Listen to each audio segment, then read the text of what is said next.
Welcome back. Today we're going to be talking about the 3 mistakes I see would-be investors make the most. Now look, investing in real estate can be a great thing. We talk about it all the time as something super positive. However, investing in real estate and not doing your research, that's a fool's errand, okay? So definitely watch out for these 3 things if you're thinking of investing in real estate. If you're watching a channel where they say none of this matters, just know you're probably paying for a course and being scammed. Number 1, not knowing the rents, okay? So sometimes I'll have someone say to me, hey, look, I really want to buy, a 2-unit property in XYZ. Okay, cool. How much are those units going to rent for? Well, I don't know. Okay, so how do you know if it's going to cash flow? So if you're buying an investment property, the goal is to make it so that the tenants are paying the whole mortgage and you're getting some money. That's what we call cash flow. So in order to make sure a property is going to cash flow, you need to know either A, what it's currently renting for, or B, what it could rent for. Now, here's something that a lot of people miss. If you need to use projected rental income in order to qualify, the lender's going to use the lower of current rents or what market rents are. And what we see a lot of is I'll hear like, oh, well, Jen, I can rent the units out for $2,000 a piece. And I'll go, okay, cool, but like, what's the current leases? And they'll be like, oh, the current leases suck, it's $800, but I'm gonna kick them out, I'm gonna refurbish it, then it's $2,000. Guess what, guys? I have to go off that $800. I've got to go off that current lease, and I'm only gonna use 75% of that income. So it's really important that you guys know when you're talking to a lender, you want to make sure you're asking like, hey, like, are you using projected rents to qualify me? Number 1, if they are, you need to know how much in rent the property is going to have to get in order to hit a specific price point. With our investors, where we're using rental income to qualify, we're looking at numbers on every single property that they're looking at writing on, because if the rents are too low, they won't qualify. Okay, so you really want to be transparent with your lender. There's no such thing. Like if I'm using rental income to qualify and you're like, she gave me approval for 500, so I can buy whatever I want at 500. Absolutely not. It's going to have to be 500 and the rents are going to have to be at least XYZ if I'm using rental income to qualify. This is the same for all lenders. Now look, if you qualify for the property without rental income, that makes it easier for sure, because then we don't have to pay attention to what the current rents are, what's the potential market rent. We're not delving into that from my point of view. However, from your point of view as an investor, you need to be making sure that property is going to cash flow. Because a lot of times what I'll hear is, oh yeah, my friend bought like 4 houses, he's making so much money, and then they're like, I'm going to buy a house too, it's going to be rad. Okay, but like, where are those houses? How much is the rent? What's the condition of the house? Are there current tenants that you can't get rid of?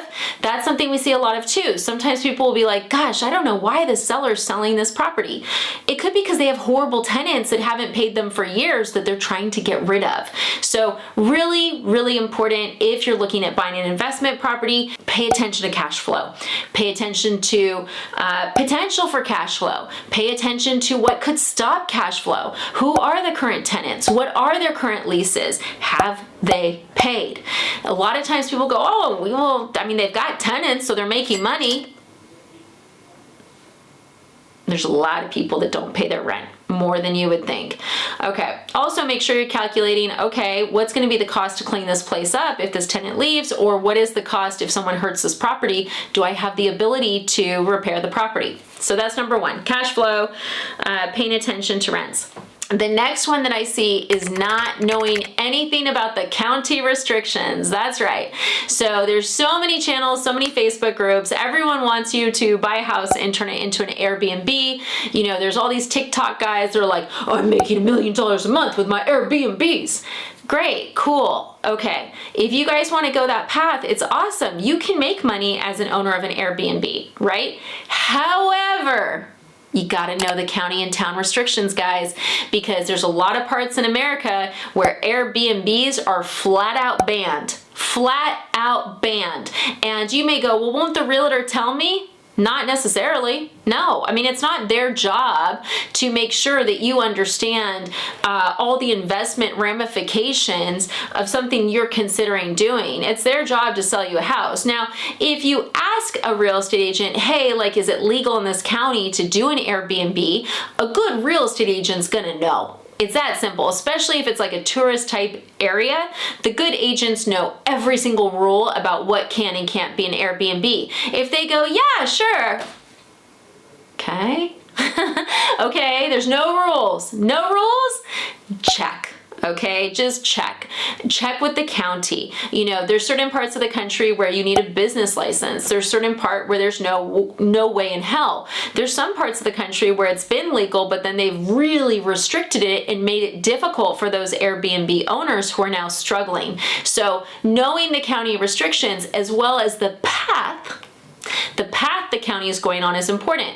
I would be looking for, you know, any type of meetings. Has there been any discussion about the county clamping down on Airbnbs? You know, are there any concerns? Really pay attention to that, because you don't want to end up in a pickle where you bought something thinking it could be a short-term rental because the realtor said, sure, and you can't, because that's a very different cost analysis. We all know that short-term rentals, you can usually get more money than a long-term rental, right? If it's a desirable area and it's managed correctly, you know, that brings up another thing. Make sure you're looking at what it's going to cost to manage this property. If you're local to it and you plan to clean it after every single person and you have something in place, great. But if you're buying out of state, you know, I looked at this years ago. I had a 1031 that I needed to do, and I was looking at Orlando because my family, of course, we love Disney, who doesn't? And I was like, oh, this will be great. I'll do an Airbnb here. It didn't pencil out, guys. You know, I was looking at what the management fees were for a good manager. It was like 17% for them to deal with cleaning up and making sure the property was maintained and everything else. So it's like, once I paid that mortgage, once I paid that 17%, once I took into account that it wasn't going to be booked every single day of the year, once I took into account HOAs, because in this case they were, once I took into account the fact that, you know, homeowners insurance was likely to go up, there's no profit. Right? And I'm not saying everything's unprofitable. There can be ways, but you have to be looking at the numbers, okay? For my situation, being someone who was not local, not going to be doing it myself, and relying on a third-party company, that was going to strip my profits. So make sure you guys are really paying attention to that. That's where I see the biggest mistakes, is people are just assuming everything can be an Airbnb, and there's lots of parts of America where they are absolutely banned. Absolutely banned, or they're on their path to being banned, or you need a business license and a whole host of things. Number 3, is it even legal to rent? Yes. So we hit this one quite a bit. So what we'll see like someone converted a garage into a living unit, but it's not actually legally a living unit, and they're renting it out. And you're like, okay, cool. So I'm going to live in the main house. I'm going to rent out the garage. You can use rental income from the garage, right? No, we can only count rental income, you know. So let's say you're like, well, wait, I just want to buy it as a 2-unit investment. So I want to use the rental income from the house and the rental income from the garage. No, unless it's a legally permitted living unit, we cannot use the rental income. Period. Also, you're going to want to talk to a homeowner's insurance agent, because there is some level of liability if you're renting out places that are not zoned to be lived in. You know, sometimes you'll hit that with garden units in Chicago. We see a lot of that with garden basement units. Ohanas in Hawaii, right? There can be restrictions on those.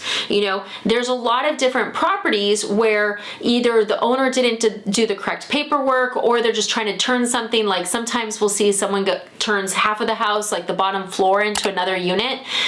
Guys, we're not going to use rental income from that unless it is a legally zoned second unit or ADU. We're not going to use rental income from it. And before you hop into it, if you're like, well, Jen, I don't need the rental income, cool, call an insurance agent.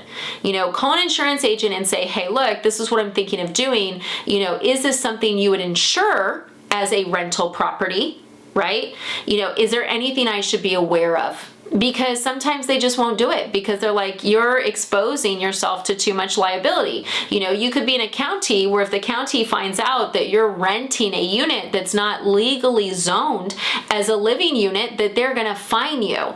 And you could be in a position where the renter doesn't even have to pay you rent because it's not even a legally zoned unit. So there's a lot of mud that you can get into with that. So make sure that you're definitely paying attention to, okay, this says it's a 2-unit property. I'm going to make sure it's zoned so that I can actually rent out both of these units legally and with no questions. I just wanted to do a quick video for you guys. I think investing in real estate is great. I think I've seen a lot of people make a lot of money doing it, but just make sure that you keep your eyes open to these 3 things. Make sure that you're watching out for, there's a lot of scams out there. They do these seminars where they're always telling you these ways to, oh, this is how we're going to do it. Guys, here's the thing. It's just like investing in the stock market or anything else. Tried and true, conservative, steady, real. The stuff that's like quick, fast, easy money generally really isn't. It's just easy for someone to get money from you for a course or a seminar when they're promising you that everything's easy, fast. Okay? The investors I know that are the most successful, they will out-research everyone. The amount of data that they have before they invest a nickel is vast. They don't just invest with their gut. So definitely be aware. Any questions, of course, reach out. I'm licensed in 48 states to do mortgages. I am happy to help you guys get your first investment property or even your first home that you then turn into an investment property, and then we do it again and again and again. So lots of opportunities. Love house hacking, so feel free to reach out.